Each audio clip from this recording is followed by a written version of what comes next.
सूक्ष्मदर्शी किसको बोलते हैं?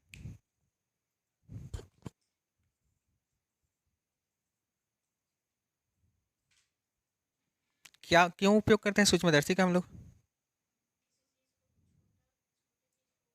बड़ा करके देखने के लिए, ठीक है। तो सूक्ष्मदर्शी वह युक्ति है जो किसी सूक्ष्म वस्तुओं को देखने में हम लोग को सहायता करता है, ठीक है। उसे क्या बोलते हैं? सूक्ष्मदर्शी बोलते हैं। सूक्ष्मदर्शी का सिद्धांत क्या होता है? कोई भी वस्तु जो होता है हम लोग को कब दिखाई देता है अच्छे से? न्यूनतम दृष्टि के स्पष्ट दृष्टि की न्यूनतम दूरी पर होता है, तब हम लोग को दिखाई देता है, ठीक है। 25 सेंटीमीटर को हम लोग क्या बोलते हैं? स्पष्ट दृष्टि की न्यूनतम दूरी बोलते हैं। तो अगर कोई वस्तु उतने दूरी पर रहता है तो हम लोग क्या बोलते हैं? उसको स्पष्ट रूप से दिखाई देता है बोलते हैं, ठीक है। लेकिन जब वस्तु बहुत सूक्ष्म होता है तो हम लोग को देखने में क्या होता है? कठिनाई होता है, ठीक। तो उसको जो अवतल लेंस होता है, ठीक है, अवतल नहीं, उत्तल लेंस जो होता है, सूक्ष्मदर्शी में हमेशा उत्तल लेंस का ही उपयोग करते हैं ज़्यादा, ठीक है। तो उत्तल लेंस जो होता है उस वस्तु के जो वस्तु को क्या करता है? हम लोग को फैला के दिखाता है, ठीक। आवर्धन क्षमता होता है सूक्ष्मदर्शी का। तो सूक्ष्मदर्शी का आवर्धन क्षमता किसको बोलेंगे? वह उस वस्तु को कितना बड़ा करके दिखा रहा है उसी को क्या बोलेंगे? उसका आवर्धन क्षमता बोलेंगे। क्षमता। सूक्ष्मदर्शी जो है किसी वस्तु को कितना बड़ा करके दिखाता है, वही उसका क्या होगा? आवर्धन क्षमता होगा, ठीक है। तो अगर हम लोग को आवर्धन क्षमता निकालना है तो ऊपर में रहेगा हम लोग को प्रतिबिंब का आकार, ठीक है, और नीचे में रहेगा स्पष्ट दृष्टि की न्यूनतम दूरी पर प्रतिबिंब का आकार होगा, या आंतरिक कोण होता है। हाँ, इसमें आंतरिक कोण लिखते हैं। अंतिम प्रतिबिंब या प्रतिबिंब द्वारा आंख पर आंतरिक कोण और स्पष्ट दृष्टि के न्यूनतम दूरी पर आंतरिक कोण, ठीक है। दोनों द्वारा कैसे? स्पष्ट दृष्टि क्या होता है? डायरेक्टली, जैसे कि इसको हम लोग को दूरबीन में देखना है, ठीक है, तो नॉर्मली देख रहे हैं ऐसे, और ये हम लोग को कोण पर, हम लोग के आंख पर जितना कोण आंतरित कर रहा है वो होगा नीचे में। फिर इसको हम लोग जब सूक्ष्मदर्शी की सहायता से देखेंगे उसके बाद ये जितना इसका कोण बनाएगा वो होगा ऊपर में, ठीक है। तो प्रतिबिंब द्वारा नेत्र पर आंतरित कोण,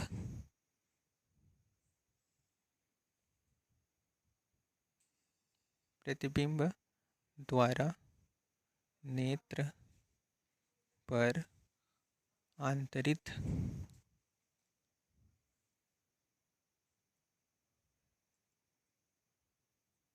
कोण बटे स्पष्ट दृष्टि की न्यूनतम दूरी द्वारा, स्पष्ट दृष्टि की न्यूनतम दूरी पर स्पष्ट दृष्टि की न्यूनतम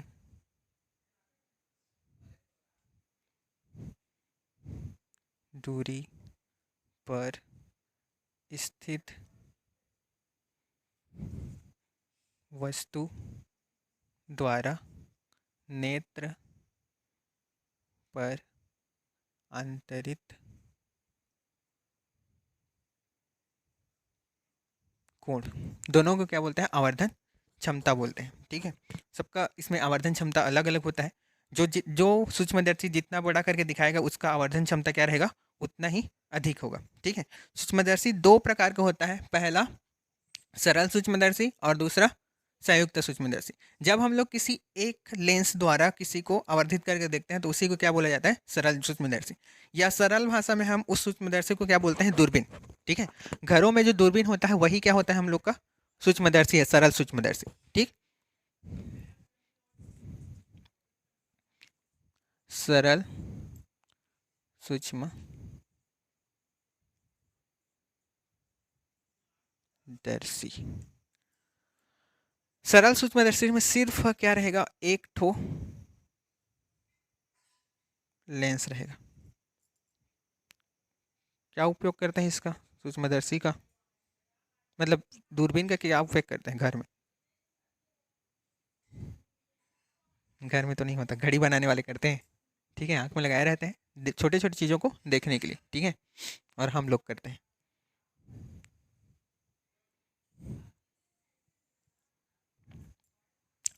तो हम लोग को सूक्ष्मदर्शी के मतलब कि इस वाले दूरबीन के वस्तु जो होता है उसको फोकस और ऑप्टिकल सेंटर के बीच में रखना है कहीं पर भी, ठीक है।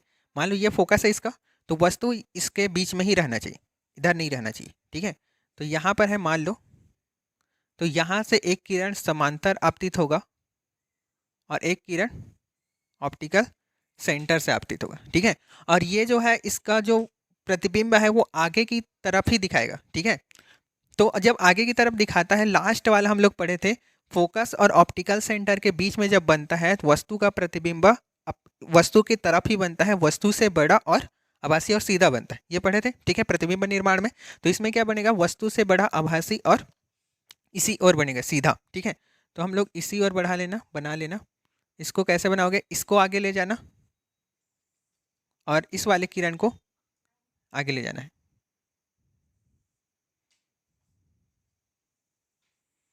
अब जहां पर ये दोनों मिलेंगे, ऐसे इतना लंबा मत ले जाना, यहाँ पर मिला देते हैं।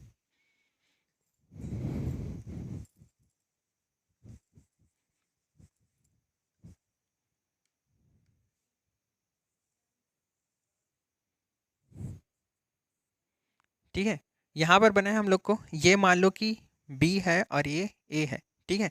तो यहाँ पर B1 और A1 प्रतिबिंब बनेगा ऐसे, ठीक, समझ गए। अब वस्तु द्वारा आंख में जो कोण अंतरित होता है उस कोण को हम लोग बोलते हैं अल्फा, ठीक है। यहां पर होता है A2। ये जो प्रतिबिंब बना है वो स्पष्ट दृष्टि के न्यूनतम दूरी पर बना हुआ है। कौन सा, जो फाइनल प्रतिबिंब बना है वो स्पष्ट दृष्टि की न्यूनतम दूरी पर बना है, ठीक है। और हम लोग को वस्तु को कहाँ कहाँ पर देखना है, एक तो हम लोग को प्रतिबिंब द्वारा नेत्र पर आंतरिक कोण देखना है, ठीक है। तो ये इस पर कितना अंश का कोण बना रहा है, ये कोण बना रहा है, ठीक है। तो इसको मान लेंगे हम लोग बीटा, ये कोण है बीटा, ठीक है। अब यहाँ पर स्पष्ट दृष्टि के अगर यहाँ पर ये स्पष्ट दृष्टि की न्यूनतम दूरी पर नहीं है, तो इस वस्तु को अगर स्पष्ट दृष्टि की न्यूनतम दूरी में रखेंगे तो कहाँ रखेंगे, यहाँ पर रखेंगे, ठीक है। अब यहाँ पर रखेंगे तो इसी को मान लेते हैं, इसी के साइज के बराबर B1 A2 है, ठीक है। और ये है स्पष्ट दृष्टि के न्यूनतम दूरी पर, तो वस्तु के बराबर है, तो ये इसके द्वारा मान लो यहाँ पर इतना कोण अंतरित कर रहा है, ठीक है। और ये कोण है क्या, अल्फा, ठीक है, स्पष्ट दृष्टि की न्यूनतम दूरी पर है ये, ठीक है, अल्फा कोण हो गया। और कुछ, ये है वस्तु की दूरी, तो वस्तु की दूरी किससे प्रदर्शित करते हैं, U से। और यहाँ पर प्रतिबिंब की जो दूरी होता है उसको V से प्रदर्शित करते हैं, लेकिन यहाँ पर प्रतिबिंब की दूरी कितना है, D है, ठीक है। अब इसके लिए हम लोग को क्या निकालना है, आवर्धन सिद्धांत, समझे ना इसका क्या कैसे कार्य करते हैं, इसको इसको किरण आरेख बोलते हैं इसका, ठीक है। ये जो पूरा है उसी को किरण आरेख, तो किरण आरेख बनाने के लिए आता है। इसका सिद्धांत होता है कि जो वस्तु होता है उसको स्पष्ट दृष्टि की न्यूनतम दूरी में रखते हैं तो हम लोग को स्पष्ट रूप से दिखाई देगा आँख से, ठीक है। तो यहाँ पर ये दिखाई देगा हम लोग को। आवर्धन क्षमता निकालने के लिए प्रतिबिंब द्वारा नेत्र पर आंतरिक कोण बटे स्पष्ट दृष्टि की न्यूनतम दूरी द्वारा आंतरिक कोण, ठीक है। तो आवर्धन क्षमता को किससे प्रदर्शित किया जाता है, M से। और हम लोग को प्रतिबिंब द्वारा कितना कोण आंतरित हो रहा है, बीटा कोण आंतरित हो रहा है, और इसके द्वारा कितना कोण आंतरित हो रहा है, अल्फा कोण, ठीक है। अब मान लो ऊपर और नीचे दोनों तरफ 10 लगा देते हैं, तो 10 बीटा बटे 10 अल्फा हो जाएगा, ठीक है। अब 10 बीटा का मान निकाल लेंगे, 10 बीटा, 10 बीटा का मान कहाँ से निकलेगा, देखो ये वाला जो है A1 B1 और O एक समकोण त्रिभुज है जहां पर न्यून कोण कितना है, बीटा है, ठीक है। तो इस समकोण त्रिभुज से 10 बीटा का मान निकाल सकते हैं। 10 इक्वल टू क्या होता है, लंब बटे क्या होता है, आधार होता है, ठीक है। तो लंब क्या है यहाँ पर, A1 B1, A1 B1 क्या है यहाँ पर, लंब है, और आधार क्या है यहाँ पर, B1 O B1, ठीक है। दूसरा होता है 10 अल्फा, 10 अल्फा कौन सा होगा हम लोग का, ये वाला 10 अल्फा है, ठीक है। तो इसका लंबा क्या है, B1 A2 बटे O B, ये जो है बीटा जो कोण है वो A B के द्वारा भी आंतरित हो रहा है, तो यहाँ पर क्या लिख सकते हैं हम लोग, A B लिख सकते हैं, ठीक। अब ये तो ऐसे ही रहेगा, लेकिन यहाँ पर देखो जो A2 B1 है, ठीक है, वो किसके बराबर है, A B के बराबर है। तो दोनों को क्या लिख सकते हैं, इक्वल लिख सकते हैं। ए बी इक्वल टू क्या होता है, A2 B1 होता है, ठीक है। तो इसके जगह क्या रख सकते हैं, 10 अल्फा इक्वल टू क्या हो जाएगा, A B बटे O B1 हो जाएगा, ठीक है। अब इस मान को रख दो किसमें, इस वाले में, तो मान रखेंगे तो क्या हो जाएगा, m इक्वल टू ऊपर में रहेगा 10 बीटा, तो 10 बीटा का मान क्या है हम लोग का, ये है a b o b1 बटे a b बटे o b, o b दूरी होगा, कटाओ अब, ए बी और ए बी क्या हो जाएगा, कैंसिल हो गया।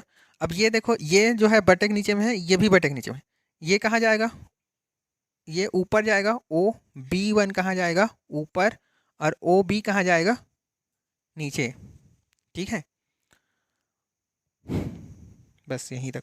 अब यहाँ से ओ बी वन क्या है, प्रतिबिंब की दूरी या डी है इसका मान। ठीक है, तो O B one equal to क्या है, वो B one equal to D है, और ओ बी इक्वल टू क्या है, यू है। और दोनों चिन्ह परिपाटी से क्या हो जाएगा, माइनस हो जाएगा, तो m equal to minus D बटे माइनस यू हो जाएगा। तो माइनस माइनस क्या हो जाएगा, कैंसिल हो जाएगा, तो आया क्या,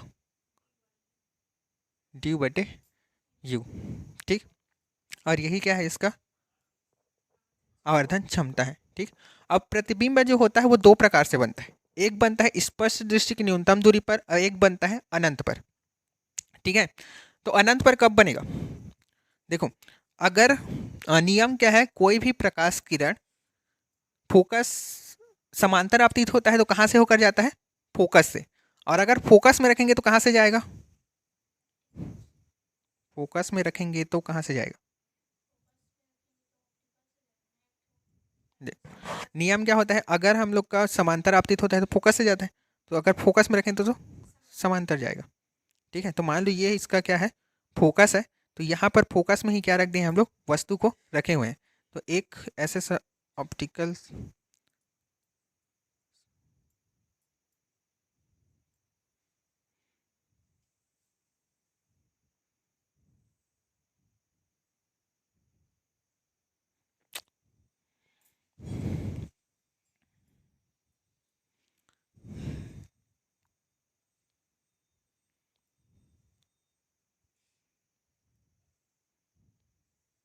और इसमें जो प्रतिबिंब बनेगा वो अनंत पे बनेगा। ठीक है, तो दो प्रकार से चित्र बनता है, एक ये और एक है। ठीक है, तो फर्स्ट देखते हैं हम लोग कि स्पष्ट दृष्टि की न्यूनतम दूरी पर बनेगा तब उसका आवर्धन क्षमता कितना होता है, और जब अनंत पर बनता है तब उसका आवर्धन क्षमता कितना होता है। ठीक है, तो पहला होता है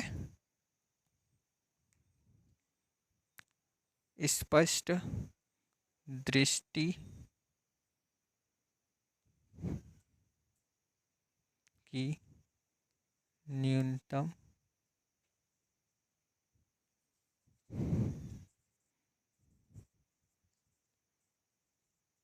दूरी पर, स्पष्ट दृष्टि की न्यूनतम दूरी पर बनेगा तब कहाँ कहाँ है, जो वस्तु की दूरी है वो क्या है, u है, और जो प्रतिबिंब की दूरी है वो क्या होता है, d होता है, फोकस दूरी क्या होता है, f ही होता है। ठीक है, तो लेंस सूत्र से यहाँ पर रखना है 1/f equal to 1/v minus 1/u। ठीक, 1/f इक्वल टू v की जगह क्या हो जाएगा, d हो जाएगा, और u की जगह क्या हो जाएगा, u ही रहेगा, होगा। चिन्ह परिपाटी ले लेना, ये माइनस हो जाएगा और ये भी क्या हो जाएगा, दोनों तरफ d का क्या कर देना, ये क्या हो जाएगा, प्लस हो जाएगा, 1/f equal to 1/ minus D plus 1/u, दोनों तरफ d का गुणा कर देना है। ठीक है, तो d का गुणा करेंगे तो क्या होगा, 1/d/f हो जाएगा, और यहाँ पर माइनस d/d हो जाएगा, और यहाँ पर क्या हो जाएगा, d/u हो जाएगा। इसमें d और d कट जाएगा तो यहाँ पर क्या आएगा, d/f equal to -1 plus d/u हो जाएगा। ठीक है, इसको इधर पक्षांतर कर लेना, तो इधर आके क्या हो जाएगा, d/f plus 1 equal to d/u। यहाँ पर देखो कहाँ पर है ये, d/u इक्वल टू कितना होता है, m, तो यहाँ पर क्या आ जाएगा, m आ जाएगा, तो m इक्वल टू कितना आ गया है, d1 प्लस d/f। तो अगर निष्पक्ष दृष्टि की न्यूनतम दूरी पर कोई वस्तु रखा है तो उसका आवर्धन क्षमता कितना होता है, 1 प्लस d/f होता है। ठीक, अब दूसरा अनंत पर ज्ञात करना है हम लोग को, अनंत पर रहेगा तब अब देखना है, बने, अनंत पर जब बनेगा तब क्या होगा, अनंत पर रहेगा तो जो वस्तु की दूरी होगा यू, यू जो रहेगा वो कहाँ पर रखना पड़ेगा हम लोग को, वस्तु को फोकस पर। तो यू इक्वल टू क्या हो जाएगा, एफ। लास्ट वाला जो एम इक्वल टू समीकरण है वहीं पर रख देना, M equal to D by U की जगह क्या हो जाएगा, एफ। ठीक है, क्यों होगा, क्योंकि अगर हम लोग को किसी वस्तु का अनंत पर प्रतिबिंब बनाना है तो वस्तु को कहाँ रखना पड़ेगा, उसके फोकस पर रखना पड़ेगा। तो यू इक्वल टू क्या हो जाएगा, एफ हो जाएगा। ये हो गया इसका प्रतिबिंब। ठीक, समझ गए। ये ज़्यादातर पूछा जाता है संयुक्त सूक्ष्मदर्शी। संयुक्त सूक्ष्मदर्शी मतलब हम लोग दो पतले लेंस को जोड़ने वाला पढ़े थे। ठीक है, तो दो पतले लेंस को अगर जोड़ देते थे तो उसका फोकस दूरी क्या होता था, कम की ज़्यादा, कम हो, मतलब दोनों को जोड़ेंगे उसका योग से क्या होता था, कम होता था। ठीक है, तो जिसका फोकस दूरी जितना कम होता है लेंस की क्षमता उतना ही क्या होता है, अधिक होता है। ठीक है, तो हम लोग यहाँ पर क्या करते हैं, दो लेंसों को मतलब अ, कम फोकस दूरी वाले दो लेंसों को जोड़कर उपयोग करते हैं हम लोग को सूक्ष्मदर्शी बनाने के लिए। ठीक है, सूक्ष्मदर्शी देखी हो, ऊपर वाला जो एक क्या होता है, नली होता है जिसमें नीचे की तरफ एक लगा रहा होता है, एक ऊपर की तरफ। ठीक है, तो जो आँख की तरफ रहता है लेंस उसको नेत्रिका लेंस बोलते हैं, और जो वस्तु की तरफ रहता है उसको उसको क्या बोलते हैं, अभिदृश्यक लेंस बोलते हैं। ठीक है, जो अभिदृश्यक लेंस होता है वो छोटा होता है, नीचे में देखना कि छोटा छोटा रहता है। ठीक है, जिसको हम लोग ऐसे गोल घुमा के चेंज भी कर सकते हैं, दो तीन ठो लगा होता है। ठीक है, ऊपर वाला एक ठो लगा रहता है जो उसके साइज से थोड़ा सा क्या होता है, बड़ा होता है। ठीक है, रहने को वो भी छोटा है लेकिन उससे साइज से क्या होता है, बड़ा। यहाँ पर कार्य कैसे करता है, पहला जो लेंस होता है, ठीक है, वो वस्तु का को पहले आवर्धित करता है, और उसका जो प्रतिबिंब होता है वो दूसरे लेंस के लिए क्या क्या कार्य करता है, वस्तु का कार्य करता है। ठीक है, दूसरे लेंस के लिए वो वस्तु का कार्य करेगा। तो वो पहले वाला लेंस उसको स्पर्श दृष्टि की न्यूनतम दूरी पर बनाता है। अब वो स्पर्श दृष्टि की न्यूनतम दूरी पर बना, उसके बाद वो क्या हो जाएगा, उसके लिए वो आसानी से देखने के लिए बन जाएगा। ठीक है, तो वो और बड़ा करके दिखा सकते हैं। ठीक, तो इसी सिद्धांत पर ये आधारित है। और यहाँ पर भी आवर्धन क्षमता वही होगा, प्रतिबिंब द्वारा नेत्र पर अंतरित कोण और स्पर्श दृष्टि की न्यूनतम दूरी पर अंतरित कोण। ठीक है, तो यहाँ पर जो प्रतिबिंब होगा वो दो ठो प्रतिबिंब बनेंगे। ठीक है, तो यहाँ पर क्या लिखेंगे, अंतिम प्रतिबिंब द्वारा, क्या लिखा है इसमें आवर्धन क्षमता, हाँ, अंतिम प्रतिबिंब द्वारा लिखना, अंतिम प्रतिबिंब द्वारा नेत्र पर आंतरिक कोण और स्पर्श दृष्टि की न्यूनतम दूरी पर रखेंगे, तब उसके द्वारा आंतरिक कोण कितना होगा उसी को हम लोग को ज्ञात करना। ठीक है, तो पहले तो किरण आरेख देख लो। यहाँ पर भी दो कंडीशन बनेगा, एक क्या रहेगा, स्पष्ट दृष्टि की न्यूनतम दूरी पर बनेगा, और एक क्या होगा, अनंत पर बनेगा। तब यहाँ वस्तु रखा हुआ है, इस वस्तु द्वारा पहले किस पर आंतरिक कोण बनेगा, यहाँ पर बनेगा। एक किरण यहाँ पर ए बी, एक किरण है, एक वस्तु है, जो वस्तु पहले वाले लेंस के सामने रखा गया है, जिसके द्वारा एक किरण ऐसे चला जो कहाँ पर हुआ, समांतर आपतित हुआ। तो समांतर आपतित होगा तो कहाँ पर, किस इसके फोकस से होकर जाएगा। दूसरा किरण कहाँ से हुआ, ऑप्टिकल सेंटर से गया, तो ऑप्टिकल सेंटर से जाएगा तो क्या होगा, यहाँ पर बनेगा। ठीक है, तो जहाँ पर कटेगा वहीं पर इसका क्या बनेगा, प्रतिबिंब बनेगा। अब ये जो प्रतिबिंब है A1 B1, इधर B रहेगा और इधर A रहेगा, तो ये बनेगा B1 और ये रहेगा A1। A1 B1 इस वाले प्रति लेंस के लिए वस्तु का कार्य करेगा, और इसका जो फाइनल प्रतिबिंब होगा वो कहाँ पर बनेगा, यहाँ से एक किरण चल के जाएगा जो वस्तु के ऑप्टिकल सेंटर से होकर जाएगा, और एक किरण जो है वो यहाँ से समांतर आपतित होगा और यहाँ से अपवर्तित होकर कैसे जाएगा, इसको हम पीछे की तरफ जब बढ़ाएंगे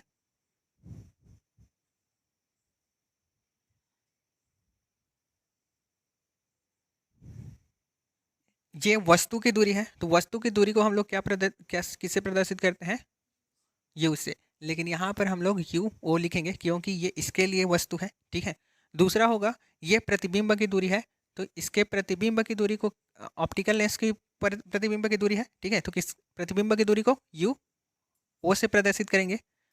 ये वाला फोकस दूरी एफ ई रहेगा और ये वाला फोकस दूरी क्या रहेगा हम लोग का एफ, ये एफ ओ रहेगा और ये एफ ई रहेगा। अब ये जो होगा यहाँ से यहाँ तक, ये इसके लिए क्या है वस्तु का कार्य करेगा, तो यू ई हो जाएगा। और ये जो होगा इस वाले के लिए क्या का कार्य करेगा, प्रतिबिंब का कार्य करेगा, तो ये क्या हो जाएगा वी ई हो जाएगा। ठीक, इतना है हम लोग। और ये वी ई जो रहेगा वो स्पष्ट लास्ट वाला जो प्रतिबिंब बनता है वो क्या बनता है डी पर बनता है, स्पष्ट दृष्टि के न्यूनतम दूरी पर बनता है। ठीक, कहाँ पर अल्फा बनेगा, यहाँ पर बनेगा अल्फा, यहाँ पर बनेगा बीटा।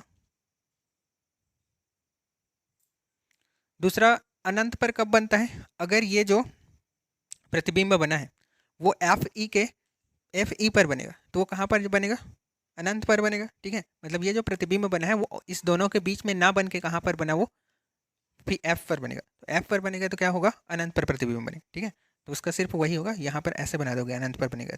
ठीक, इसको यहाँ बना देंगे तो हम लोग। ठीक है, अब इसके लिए हम लोग क्या ज्ञात करना है, आवर्धन क्षमता ज्ञात करना है। तो शुरुआत तो वहीं से होगा, एम इक्वल टू बीटा बटे alpha.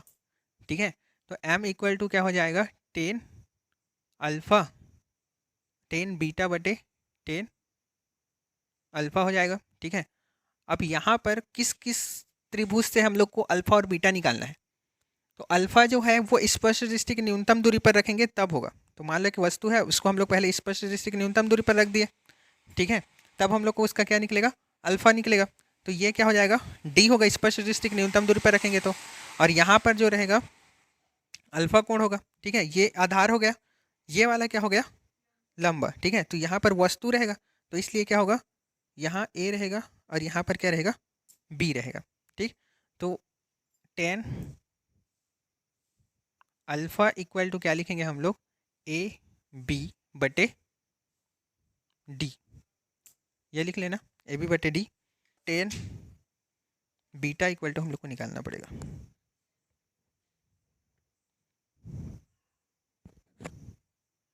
One B one equal to B E,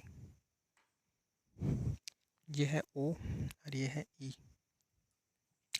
10 beta equal to A one B one, क्यों हो रहा है ए वन बी वन इसके लिए क्या है लंब है। ठीक है, आधार क्या होगा ये आधार होगा, तो क्या हो जाएगा बी वन ई इसका आधार हो गया। ठीक है, अब इसमें मान रख दो, तो मान रखोगे तो क्या हो जाएगा M equal to A one B one बटे बी वन ई बटे ए बी बटे डी, इतना होगा। अब दो ठो त्रिभुज लेना है, कौन कौन सा, एक तो त्रिभुज ये रहेगा और एक तो त्रिभुज क्या रहेगा ये रहेगा। ठीक है, दोनों त्रिभुज क्या है समरूप त्रिभुज है, तो समरूप त्रिभुज के नियम से क्या कर ले, इसको एक बार ऐसे लिख दो M equal to A one B one बटे बी वन ई। ठीक है, अब इसको गुणा के रूप में बदलेंगे तो डी कहाँ चला जाएगा ऊपर में और ये बी कहाँ आ जाएगा नीचे में। ठीक है, त्रिभुज कौन कौन सा ले रहे हैं, अब हम लोग त्रिभुज लेना है ए बी ओ और त्रिभुज ए वन बी वन ओ, ये लेना है दोनों। अब इसमें देखो ये दोनों त्रिभुज अगर समरूप है, तो दोनों त्रिभुज समरूप होता है तो उसका भुजाओं का अनुपात क्या होता है बराबर होता है। ठीक है, तो ए बी के बराबर कौन सा होगा ए वन बी वन होगा, और ओ बी के बराबर कौन होगा ओ बी वन होगा। ठीक है, लेकिन इसको पलटना पड़ेगा हम लोग को, तो उल्टा ही लिख लेते हैं पहले ऊपर में लिख लो ए वन बी वन को, ए वन बी वन को ऊपर में लिखे और ए बी को नीचे में लिखे, और इधर क्या लिखे ओ बी वन को ऊपर में लिखे तो ओ बी नीचे में आएगा। ठीक है, ए बी वन इसका मान देखो, यहाँ पर क्या है इसको इधर ले लेंगे। ठीक है, तो A one B one A B आया, तो उसकी जगह हम लोग क्या रख सकते हैं O B one O B रख सकते हैं। ठीक है, तो इसमें मार रखो, तो यहाँ पर क्या हो जाएगा M equal to O B one बटे ओ बी इंटू डी बटे B1E होगा। अब उसमें से सबका मान ज्ञात कर सकते हैं। कैसे ज्ञात कर सकते हैं? OB1 क्या है? OB1 किसके equal to?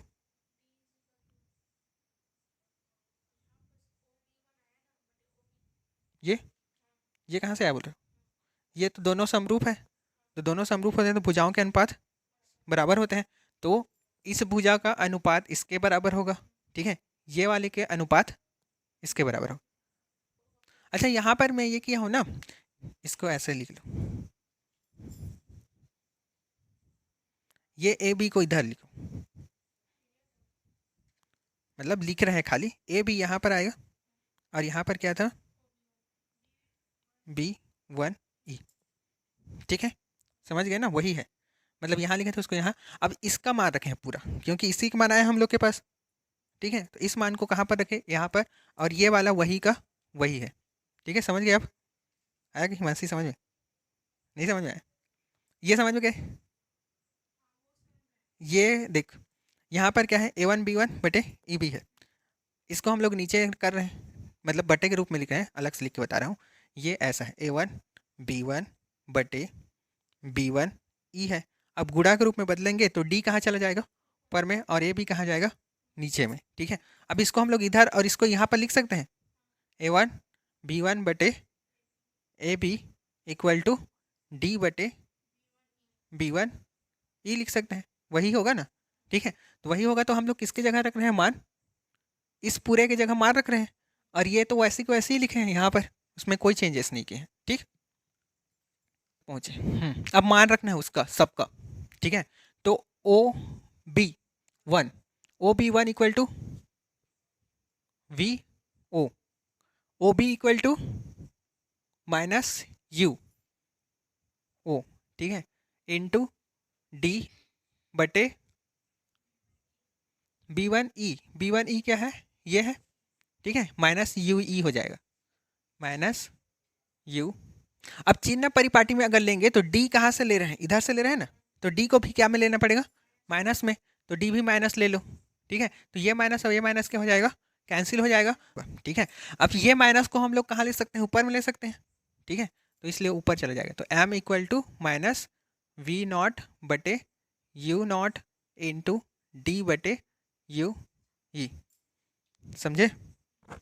M equal to निकाले हैं। अब इसका निष्पक्ष दृष्टि की न्यूनतम दूरी पर अगर निकालेंगे तो 1/f के लिखेगा, ठीक है, 1/f equal to 1/v minus 1/u, ठीक है।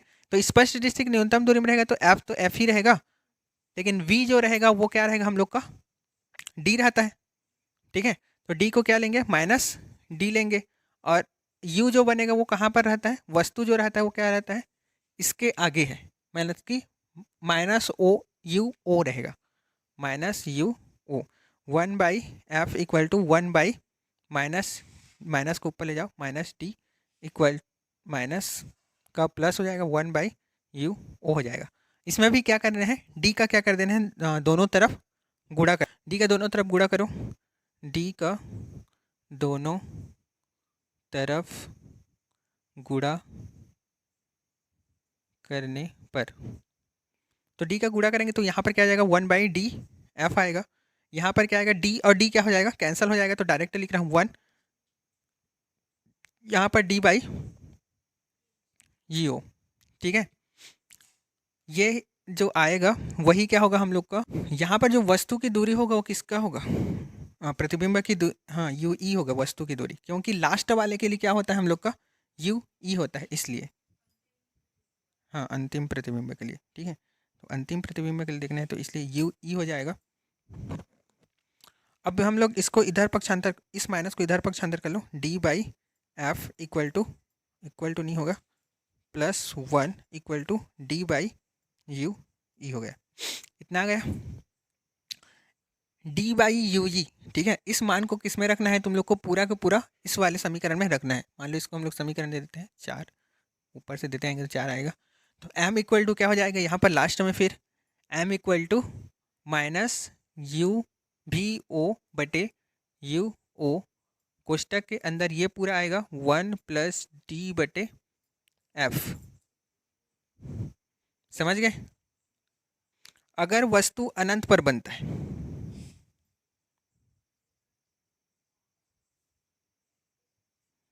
अनंत पर बनता है तब u जो रहता है, ठीक है, यू ओ की यू ई, इसके लिए जो रहेगा यू ई जो रहेगा वो कितना क्या कहाँ पर होना चाहिए? एफ पर होना चाहिए। कौन से एफ में? एफ ई में होना चाहिए, तब जाके अनंत पर बनता है। वहाँ जो यू ई है उसकी जगह क्या हो जाएगा? F E. तो M equal to V not, V not नहीं है ना, वो वी ओ है, वो ऑप्टिकल के लिए यू ओ इंटू डी बटे एफ ई। और ये होगा तुम लोग किसके लिए? अनंत पर बनेगा प्रतिबिंब तब, ठीक। तो ये पूरा है सूक्ष्मदर्शी के लिए। कहाँ से स्टार्ट होगा? सबसे पहले संयुक्त सूक्ष्मदर्शी को समझाओगे। संयुक्त सूक्ष्मदर्शी वह युक्ति है जिसमें दो लेंस लगा होता है, ठीक है, और एक वस्तु पहला लेंस के लिए वस्तु का दूसरे पहले लेंस का प्रतिबिंब दूसरे लेंस के लिए प्रतिबिंब कार्य करता है, ऐसा करके समझा देना, ठीक है, सिद्धांत में। उसके बाद आवर्धन क्षमता समझाना। आवर्धन क्षमता में ये पूरा आएगा, ठीक है, वहाँ पर लिखा रहता है कि किरण आरेख लिखो, आवर्धन क्षमता लिखो, क्या क्या लिख रहना रहता है उसको आएगा, ठीक है, तो इतना लिखना है। हाँ, आवर्धन